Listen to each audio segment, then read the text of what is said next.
I'm just Sir, and welcome to our Arsenal Fan Experience. Join me as I go in depth into the villainous match that was.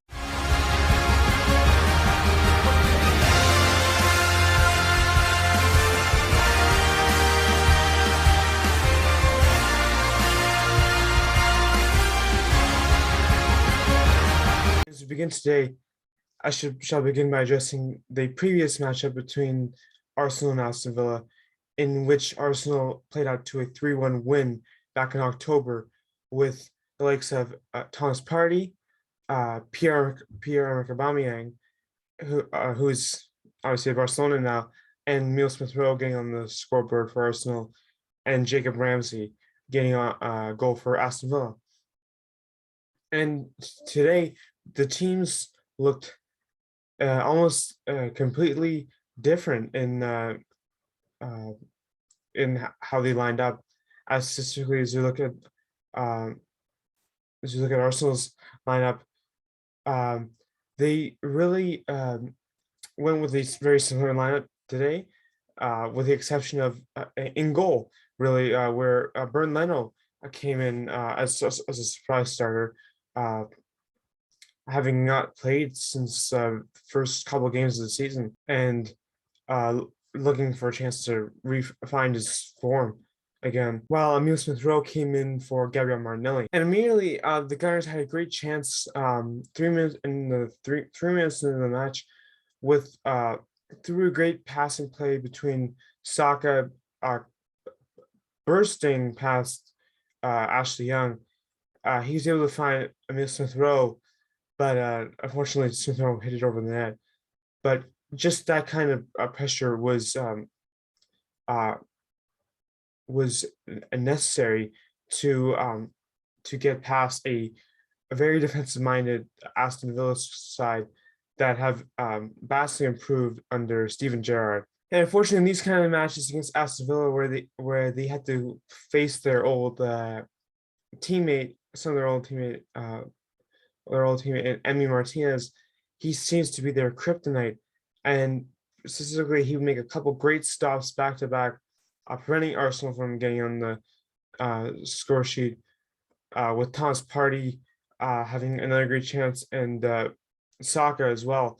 But it's just not meant to be. And as much as I am happy for Martinez and his success at Aston Villa, I don't think that even with his contribution in the FA Cup a couple years ago, they could never have imagined he would be at this level as he is right now. And it just so happened for Aston Villa that their wunderkind Jacob Ramsey would get a yellow card off of a challenge on Smith-Rowe. And with Ramsey, similar to where Aaron Ramsey was about 10 years ago, he really is kind of underrated in the Premier League, and should receive more attention than he does. And I think he has a lot of potential to potentially be a starting midfielder for the English national team, alongside Smith-Rowe, of course, of whom was named to the English national team for this upcoming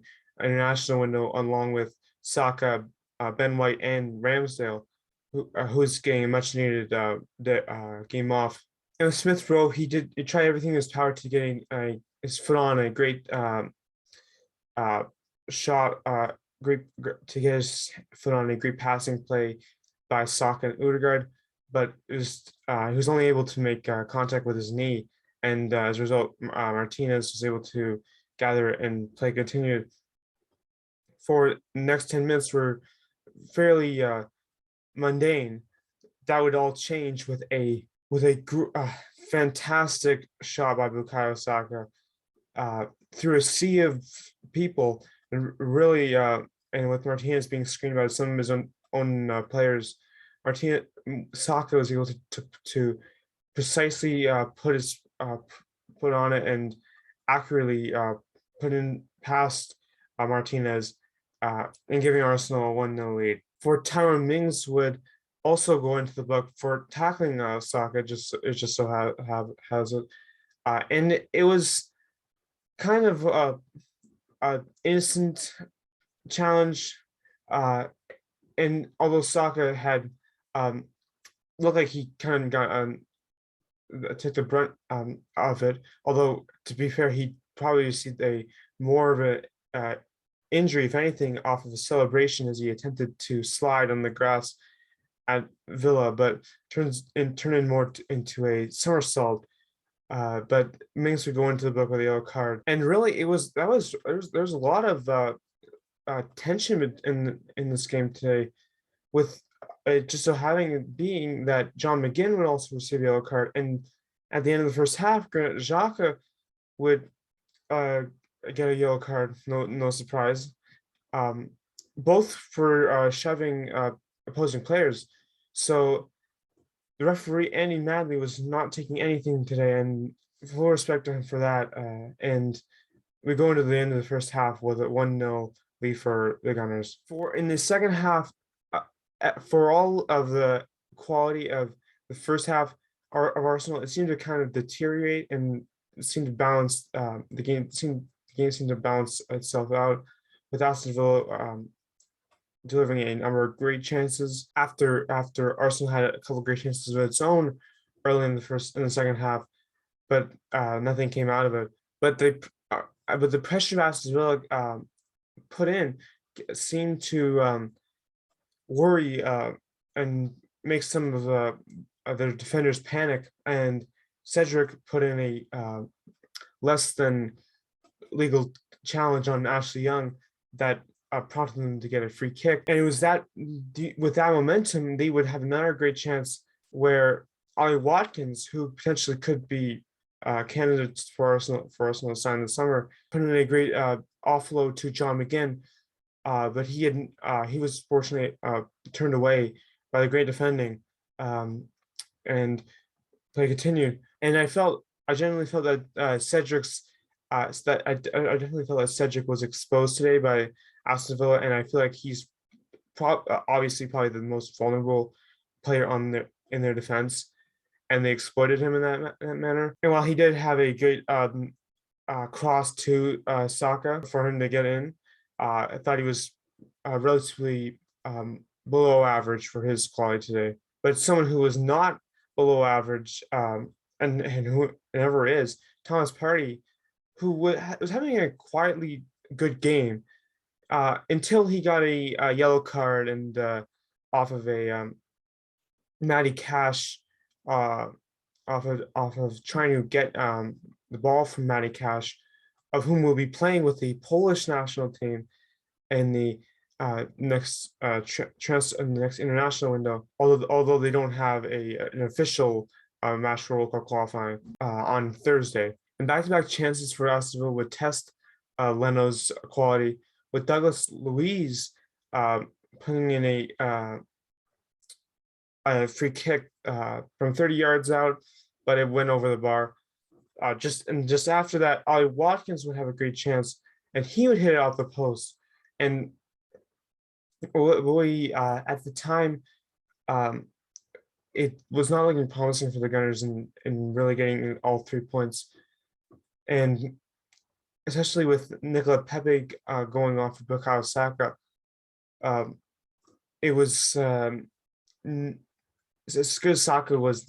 Pepe really struggled to find his purpose in this match today. And someone who I've not mentioned at all in this match today, and for good reason, Alexander Lacazette would finally make his mark in this game, but really to no avail, as he put in a speculative shot that was blocked by Ashley Young, who I'll get to at the end of this match and just briefly discuss his comments. And subsequently, Lacazette was substituted off for Eddie Nketiah. And Aston Villa would have a couple last minute chances, with McGinn once again having a great cross into the box that Danny Ings, who was substituted on for Ollie Watkins, was able to head on towards the net. But unfortunately for Villa, it went over the bar, with Leno being kind of out of position in that play. But he would redeem himself after a free kick by Philippe Coutinho, who was able to bent it really neatly into the left side of the box, but Leno was prepared this time, and he was able to punch it away from danger, and that was the match. And as Arsenal leaves Villa Park with a 1-0 victory, and overall, my final thoughts are that it was a grueling game where both teams had uh, very quality chances, and it could have easily ended up in a draw. I'm, I think the Arsenal is very fortunate to have gotten that lone goal in the first half, as after that they'd never really had another chance again. I think that they realized how tough Aston Villa was going to be. I mean, this was no easy match, and um, as alluded to earlier, they played uh, extremely hard, and they were so determined to get this one and get 3 points to maintain their top four position. And as a result, what Ashley Young says at the end of the game, as evident right here, is uh, and what similar to what Ruben Neves said about a month ago. It's the right to celebrate how they want, and they if they saw this as a tough and uh, grueling match that was and they put their all into it, they absolutely deserve to celebrate like they won the World Cup or they won the Premier League.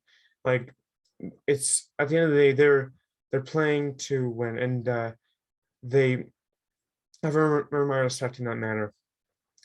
So as a result, Arsenal moves comfortably into and continues to be in fourth place. And my man of the match today goes to Thomas Partey. While I didn't mention him a lot in this video, that is a good thing because he really didn't do anything negative. Besides for his yellow card, he was able to find a way to suppress the Aston Villa attack with his excellent play in the midfield, and just the he and Xhaka, he really makes Xhaka look competent. And that's saying a lot because it really usually with Xhaka he was uh, usually looked at as the main man in the midfield, and he's not. He really isn't. He's really just a defensive midfielder, akin to basically being a center back. But Party makes him look really good, and just goes to show his quality. And I thought he had a terrific match today, and deservedly got man of the match today. So anyway, leave a like and subscribe if you enjoy my reaction, and join me next time when Arsenal plays Crystal Palace in a couple of weeks or so, as they are off this next coming week. Arrivederci.